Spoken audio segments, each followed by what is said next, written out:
Ambassador Riley Knox stepped off the shuttle onto Galactic Station Omega-Seven, trying not to smirk at the welcoming committee. 3 species had gathered to greet humanity's first official representative, and if their expressions were anything to judge by, then they expected to be meeting a particularly clever chimpanzee. Commander Vex'tal strutted forward first, all 7 feet of militaristic bird-alien pomposity. His feathers were arranged in what Riley assumed was meant to be intimidating display patterns, though honestly he looked like a peacock having an identity crisis. The Korthax species had built their entire reputation on being the galaxy's premier warriors, which apparently meant they compensated for everything with excessive posturing. So Vex'tal squawked, his voice carrying that special kind of condescension reserved for talking to children and houseplants. This is what passes for Earth's finest diplomat. Riley maintained her pleasant smile while internally cataloging 17 different ways she could turn his beak into abstract art. Ambassador Knox, representing the Terran Federation. Pleasure to meet you, Commander. Counselor Grimm oozed forward next, literally. The mollusk diplomat was basically a 6-foot-tall slug wearing what appeared to be the galaxy's most boring business suit.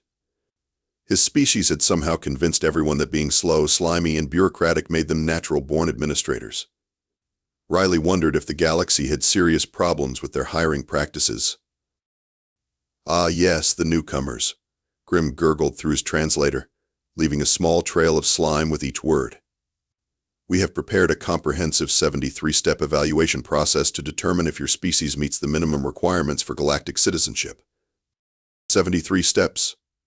Riley raised an eyebrow. That's adorable. Did you include bathroom breaks?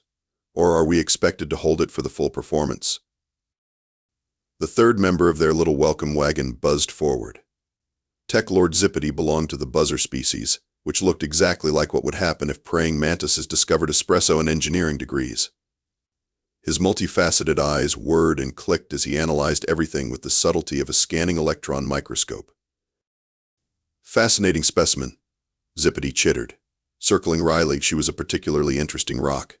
Primitive bipedal locomotion, basic tool usage indicators, rudimentary communication protocols. The probability of successful integration calculates to 0.0037%. Riley's smile didn't waver, though behind it, she was running calculations of her own. Specifically, how many pieces she could break Zippity into before the others noticed. 0.0037, huh? I like those odds. They're way better than what we gave ourselves when we decided to strap rockets to metal cans and shoot them at the stars. Vex'tal's feathers ruffled with what might have been amusement or annoyance. Crude chemical propulsion. How quaint. The Korthax achieved interstellar flight 3 millennia before your species discovered fire. Congratulations, Riley replied smoothly. And yet somehow, here I am, having figured out faster than light travel in less than a century. Funny how that works. The uncomfortable pause that followed was exactly the kind of diplomatic tension Riley had been trained to navigate. She'd spent 5 years learning 17 different alien languages, studying galactic politics, and mastering the art of not laughing at species who took themselves way too seriously. Grimm consulted his datapad with the urgency of someone checking their grocery list. According to Protocol 7-Alpha-Prime, we must now conduct preliminary capability assessments to determine your species' baseline competency levels. Baseline competency, Riley repeated thoughtfully. You mean like a pop quiz? More like a comprehensive examination of your primitive cognitive and physical limitations, Vex'tal preened. Standard procedure for all newly discovered civilizations. Riley nodded seriously. Well then, gentlemen, I'm ready when you are. Though I should probably warn you. She paused, letting her smile turn just a little sharper. I was valedictorian. The first test took place in what Grimm pompously called the Physical Capability Assessment Chamber, which was basically a gym with delusions of grandeur.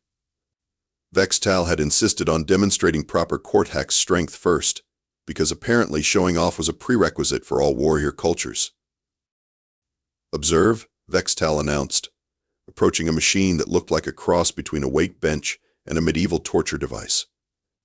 This mechanism measures compressive force output across 17 different muscle group configurations. He gripped the handles and strained, his feathers fluffing out as the machine's display climbed steadily upward. The numbers kept rising until they hit what was apparently an impressive figure, judging by Zippity's excited chittering and Grimm's mucus Y nod of approval. 7,432 units, Vex'tal proclaimed, barely breathing hard. Standard Korthax military baseline. Now, human, demonstrate your species' pathetic physical capabilities. Riley cracked her knuckles and approached the machine. 7,432? That's cute. What's the record on this thing? The record is held by a Korthax general at 9,800 units, Grimm slimed proudly. No species has ever exceeded that mark. Ha! Riley gripped the handles and gave them a casual squeeze. The display immediately shot past Vex'tal's score, then kept climbing, and climbing, and climbing some more. When it hit 10,000 units, Zippity's clicking intensified to what sounded like applause. At 11,000, Grimm stopped taking notes. At 12,000, Vex'tal's beak fell open. Riley let go and stretched her shoulders. Sorry, did I break it? I wasn't really trying very hard. The three aliens stared at the display reading 12,749 units. Then they stared at Riley. Then back at the display. Lucky genetic variant, Vex'tal muttered, though his confident posture had developed a slight wobble. Physical strength means nothing without tactical intelligence. That was Zippity's cue to buzz forward with what looked like a crystalline puzzle box covered in mathematical equations. Indeed. Observe this cognitive assessment tool. It requires solving a 17-dimensional mathematical proof while simultaneously optimizing resource allocation across 43 variables. The average completion time for qualified species is 6 hours and 14 minutes. Riley took the puzzle box and gave it a once-over. The equations were admittedly complex, but they followed logical patterns that reminded her of the graduate-level mathematics she'd studied before switching to diplomacy. She started manipulating the crystal segments while running calculations in her head. 17 dimensions, you said? She asked conversationally, fingers dancing across the puzzle. That's interesting. We have a game on Earth called Sudoku that works on similar principles, just with fewer dimensions and less glowy bits. The puzzle chimed softly as pieces clicked into place. Riley continued chatting while solving. Of course, humans have this weird thing where we actually enjoy making our brains hurt. We call it entertainment. Crazy concept, right? Another chime. More pieces locked into their correct positions. We even have people who solve puzzles like this for fun, in competitions with thousands of people watching and cheering. It's called speed cubing, and the current world record is, she twisted one final segment, about 3 minutes and 47 seconds. The puzzle box erupted in triumphant musical tones and bright lights. The display showed completion time, 3 minutes and 12 seconds. Silence filled the chamber. The kind of silence that usually preceded either applause or someone calling security. Grimm was the first to recover, though his voice carried a slight quaver. Lucky guessing. Primitive pattern recognition. This proves nothing about your species' overall intellectual capacity. Riley handed the solved puzzle back to Zippity, whose compound eyes were clicking frantically as he scanned the solution. You're right, counselor. One data point doesn't prove much. Would you like me to solve it again? Maybe blindfolded this time, just to make sure it wasn't a fluke? Vex'tal's feathers had gone flat against his body, which Riley was pretty sure was the avian equivalent of nervous sweating. The tests are adequate for preliminary assessment. Great. Riley clapped her hands together. What's next? Please tell me there's a logic puzzle. I love those. The three aliens exchanged glances that somehow managed to convey an entire conversation.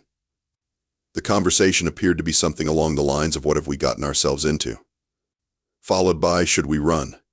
And concluding with it's too late to run. Riley waited patiently, her diplomatic smile never wavering, while internally composing the report she'd write later. She was particularly looking forward to the section about how the galaxy's self-proclaimed superior civilizations had apparently never encountered anyone who treated their admission exams like warm-up exercises. This was going to be a very interesting day. After the awkwardness of Riley casually destroying their assessment metrics, the aliens decided to pivot to what Grimm called cultural compatibility evaluation. This apparently involved sitting in a circle and discussing the finer points of civilized society, which should have been Riley's cue that things were about to get entertaining. Now then, Grimm began, consulting his datapad with the solemnity of someone reading funeral rites. Let us discuss your species' approach to conflict resolution. We understand humans engage in something called war, which is naturally abhorrent to all civilized species. Riley nodded thoughtfully. Oh yes, we love a good war. We've gotten very creative about it over the centuries. Started with rocks and sticks, worked our way up to thermonuclear weapons, and these days we're exploring exciting new possibilities with orbital kinetic bombardment platforms. Vex'tal's head feathers twitched. Surely you've evolved beyond such primitive barbarism. Well, we've definitely gotten more efficient, Riley replied cheerfully. These days we can end entire planetary conflicts in under 6 hours if we really need to. Though we prefer the traditional approach of making our enemies surrender by demonstrating exactly how creative our destructive capabilities can get. The three aliens exchanged those looks again. Riley was starting to recognize the pattern. Zippity clicked forward nervously. Perhaps we should discuss recreational activities. Surely your species has developed peaceful forms of entertainment. Oh, absolutely, Riley brightened. We have this thing called mixed martial arts where people voluntarily get into cages and try to choke each other unconscious while thousands of people cheer. And American football, where armored athletes give each other concussions for sport. And hockey, which is basically warfare on ice with sticks. These sound like combat training exercises, Vex'tal observed, his warrior instincts apparently intrigued despite himself. Training? Riley laughed. No, that's just what we do for fun. The actual combat training involves live ammunition and significantly higher casualty rates. Grimm's slime trail was getting more pronounced. Riley wondered if that was the mollusk equivalent of stress sweating. Surely you have more civilized forms of entertainment. Oh sure, we have movies where we simulate destroying entire civilizations for dramatic effect. Video games where children learn strategic thinking by conquering virtual galaxies. And extreme sports where people throw themselves off mountains just to see if they can survive the landing. She paused, watching their increasingly horrified expressions.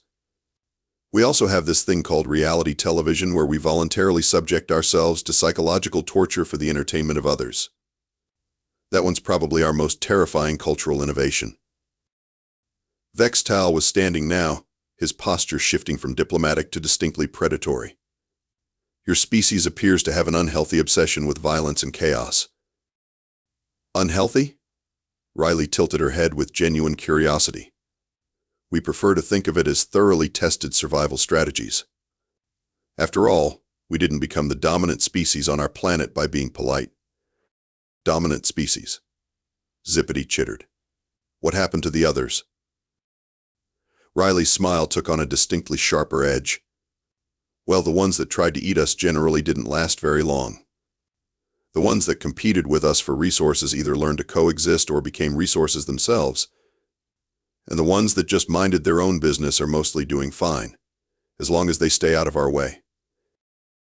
That was apparently the wrong thing to say, because Vex'tal's feathers went full display mode and his talons extended.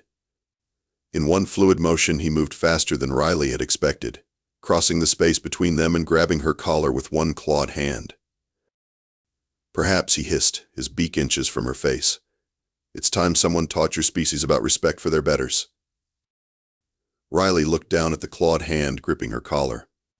Then she looked back up at Vex'tal's glowing eyes. Her expression didn't change, but something about her smile became infinitely more dangerous. You know, she said conversationally, grabbing someone without permission is considered rude where I come from. Is that so? Vex'tal sneered. And what does your primitive species do about rudeness? Riley's smile widened just a fraction. We correct it. Mais play malin. The punch happened so fast that later, when security reviewed the recordings, They had to slow the footage down to quarter speed just to see it. One moment Vex'tal was looming over Riley with predatory confidence. The next moment he was horizontal, sliding across the floor with the kind of momentum usually reserved for spacecraft leaving orbit. Riley straightened her collar and brushed off her jacket. We also believe in teaching by example. The silence that followed was the kind of profound quiet that usually occurs right before natural disasters, or immediately after someone realizes they've made a catastrophic error in judgment. Vex'tal lay sprawled across the floor, his impressive warrior physique arranged in a position that suggested he'd had an unexpected encounter with a piece of heavy machinery. Riley stood over him, adjusting her jacket with the calm precision of someone who'd just completed a routine administrative task rather than knocked out the galaxy's supposedly premier warrior species with a single punch. Now that, she said conversationally, is what we call a diplomatic response. Grim had gone completely still, which for a slug-like species was saying something. His mucus production had shifted into overdrive, leaving him sitting in what was essentially a puddle of his own anxiety. Zippity was making a rapid-fire clicking sound that the translator couldn't seem to process, though Riley suspected it was either panic prayers or mathematical calculations of his chances of survival. Vex'tal groaned and attempted to push himself up on one elbow, his head feathers askew, and his predatory confidence notably absent. That was impossible. No species hits that hard without powered armor. Powered armor? Riley laughed, the sound echoing strangely in the suddenly tense chamber. Commander, that was me being gentle. Where I come from, that barely qualifies as a love tap. She crouched down next to the fallen warrior, her voice taking on the patient tone usually reserved for explaining things to particularly slow children. See, here's the thing about humans. We evolved on a planet that was actively trying to kill us every single day. Everything from the weather to the wildlife to the bacteria wanted us dead. So we got very, very good at not dying. The chamber's blast doors suddenly hissed open as security forces poured in, weapons drawn and looking thoroughly confused about who they were supposed to arrest.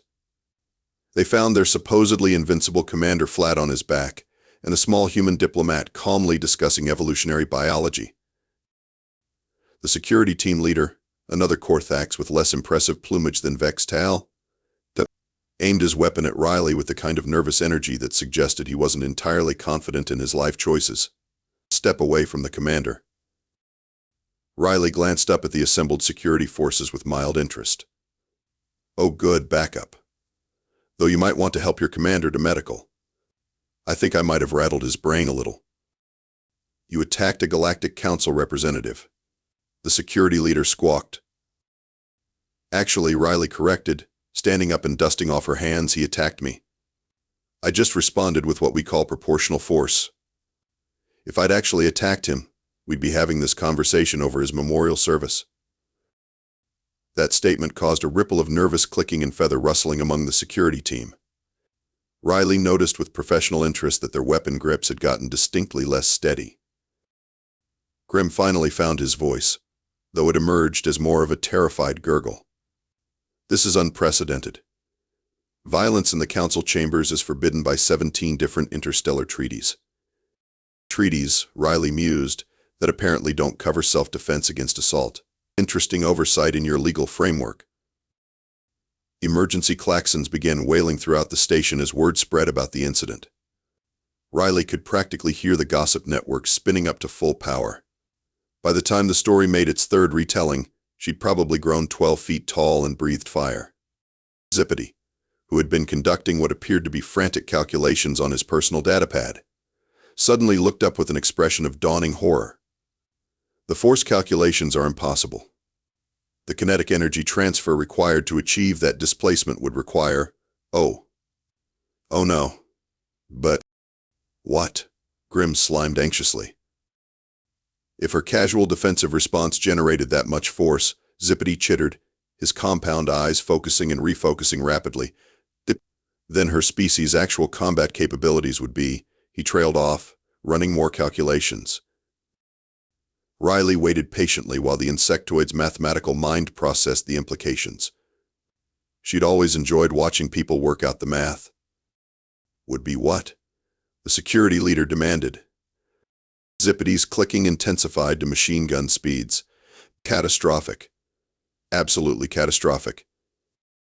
The security team exchanged glances. Several weapons were quietly lowered. Vex'tal finally managed to sit up, though his movements suggested that standing was still beyond his current capabilities. "Human," he said, his voice carrying a new note of something that might have been respect mixed with profound unease. "What exactly is your species' actual military capability?" Riley's smile returned, bright and diplomatic and absolutely terrifying in its cheerful sincerity. "Well, that depends. Are we talking about what we'd use for a friendly disagreement between civilized species, or what we'd deploy if someone actually made us angry?"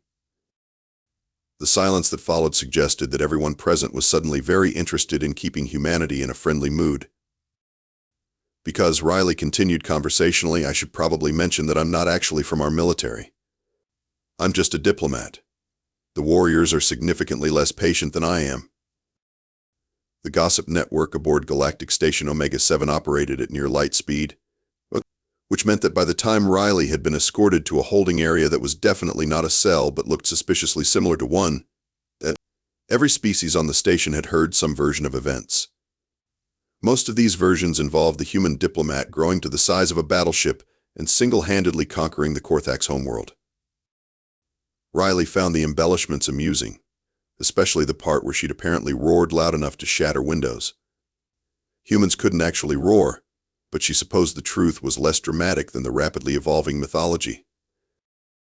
She was reviewing her diplomatic notes when Counselor Grimm oozed into the room, followed by a parade of alien bureaucrats who looked like they'd rather be literally anywhere else in the galaxy. Behind them came Tech Lord Zippity, whose clicking had evolved into what sounded like a complex mathematical symphony of anxiety. "Ambassador Knox," Grimm began, his translator working overtime to process the nervous quaver in his voice, "we need to discuss the incident." "You mean when your commander grabbed me without permission and I defended myself?" Riley asked pleasantly. "What's to discuss?"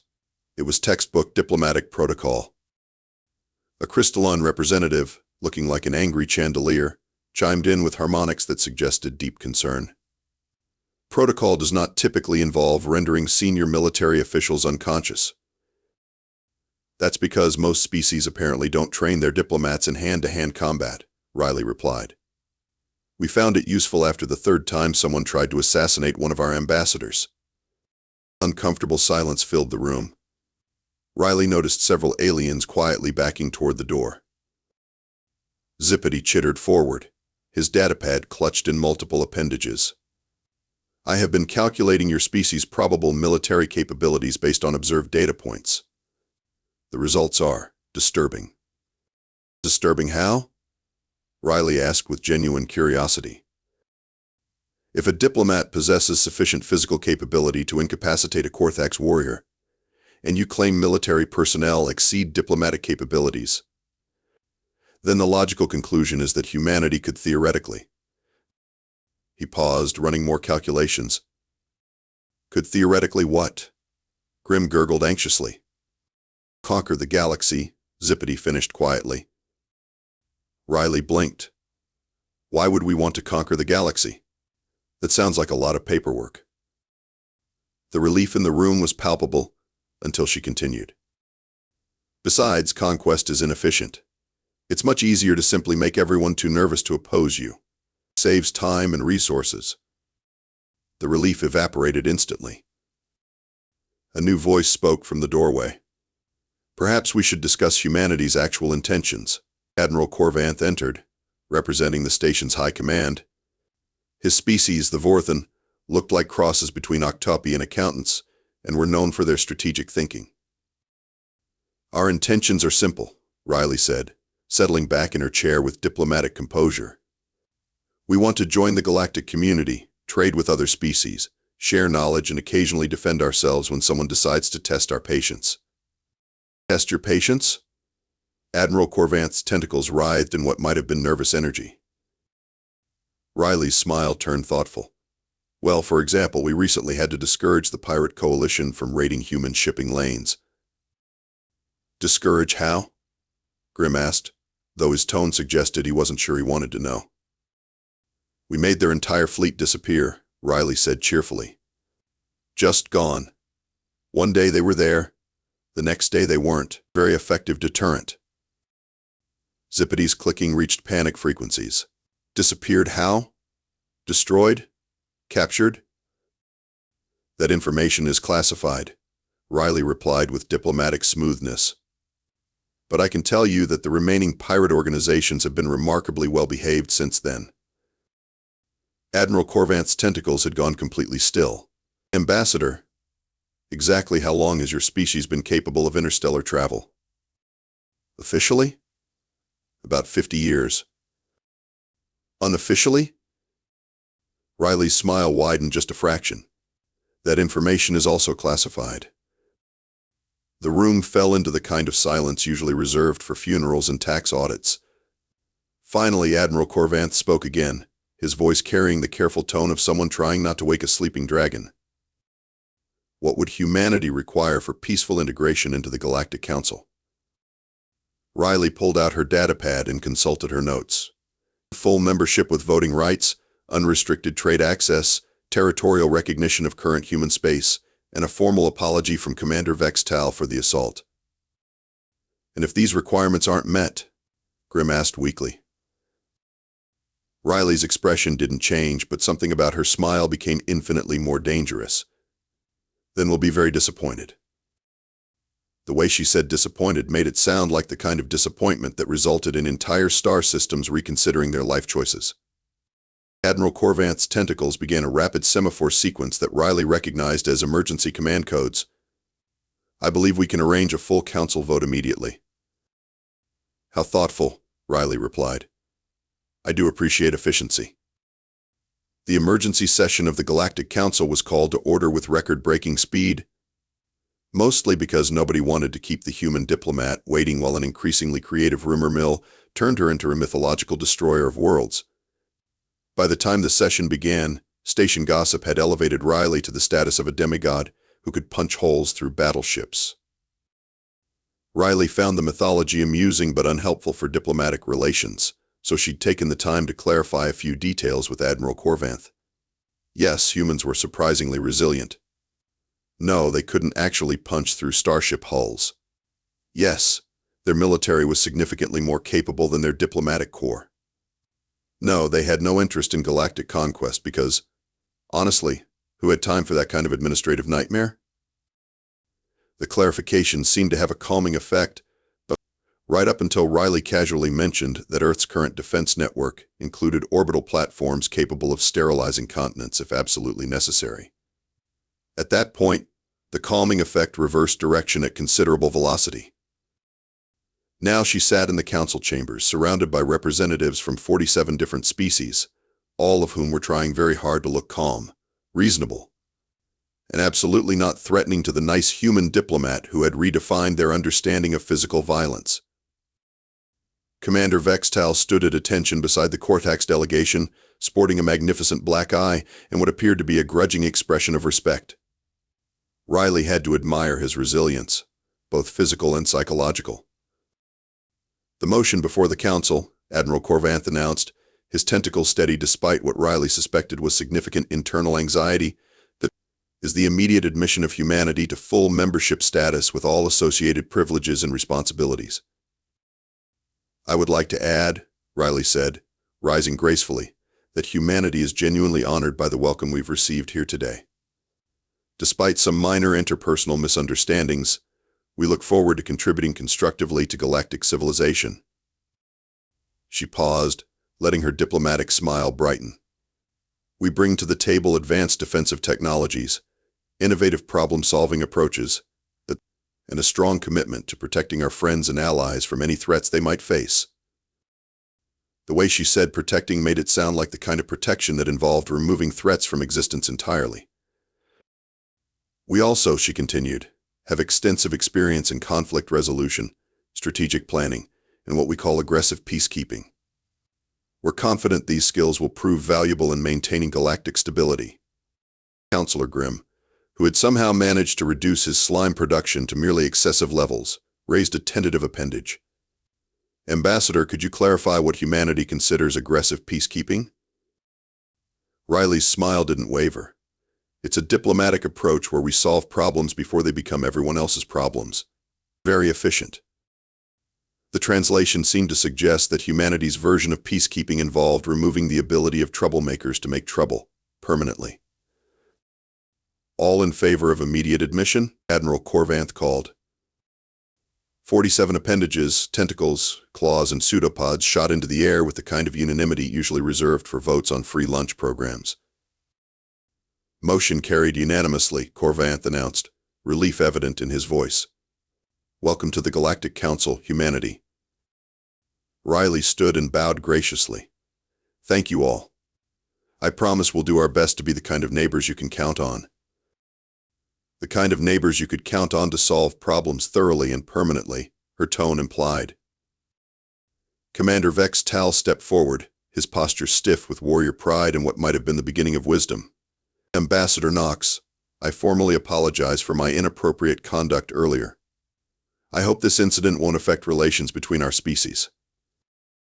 Riley studied him thoughtfully. Apology accepted, Commander. And I hope you'll understand that what happened earlier was just a gentle reminder about proper diplomatic etiquette. If we were actually upset with you, we would have sent someone from our military instead of a diplomat. Vex'tal's remaining feathers went flat against his body. Understood, Ambassador. The session concluded with the kind of polite efficiency that usually followed successful diplomatic negotiations. If successful diplomatic negotiations typically involved one party terrifying everyone else into compliance through casual demonstrations of overwhelming capability. As Riley made her way back to her shuttle, she activated her comm system for the required post-mission report. Earth Command, this is Ambassador Knox reporting successful completion of first contact protocols. Humanity has been granted full membership in the Galactic Council with all requested privileges. A pause. Any complications, Ambassador?